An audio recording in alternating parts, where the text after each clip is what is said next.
আমার একটা প্রোগ্রাম আছে রক্তদান বিষয়ে। ডাক্তারবাবু খুব সুন্দরভাবে ব্যাখ্যা দিয়েছেন বা ভক্তি বক্তারা আলোচনা করেছেন যে রক্তদান করা কতটা প্রয়োজন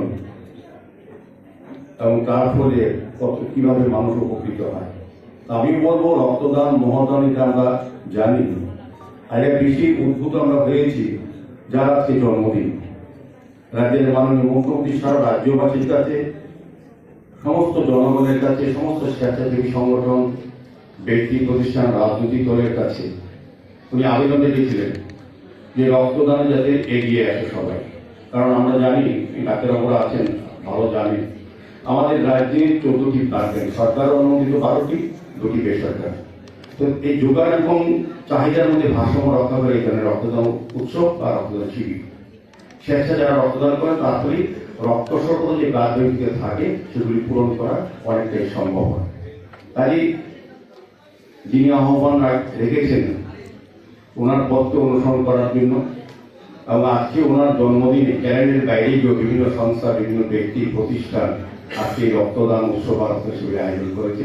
ওনার আবেদনের প্রতি উনি যে একটা মহৎ আবেদন রেখেছেন, এটা অত্যন্ত প্রয়োজনীয়, সেটাকে সম্মানজনক জন্য, শ্রদ্ধাজনক জন্য আজকে ওনার জন্মদিনে আমরা এই কর্মসূচি বিভিন্ন স্তরে, বিভিন্ন জায়গায় দলীয়ভাবে হোক আর অন্য পর্যায়ে হোক করা হচ্ছে। আজকে যারা উপস্থিত সবাইকে অভিনন্দন জানাই। আমি রাজ্যের মাননীয় মুখ্যমন্ত্রী দীর্ঘায়ু কামনা করছি, কারণ উনি যত বেশি সুস্থ সবলভাবে কাজ করবেন তত রাজ্যের উন্নয়ন হবে। আমরা দেখেছি 2018 আমাদের সরকার আসার পর এই রাজ্যে, বিশেষ করে আমি অন্য প্রসঙ্গে যাব না, কৃষি, শিল্প, পর্যটন এদিকে না গিয়ে, যেহেতু স্বাস্থ্য বিভাগের কর্মচারী আয়োজিত রক্তদান শিবির, এখানে ডক্টরবাবুরা আছেন, নার্সের বিভিন্ন আধিকারিকরা আছেন এবং স্টুডেন্টরা আছেন।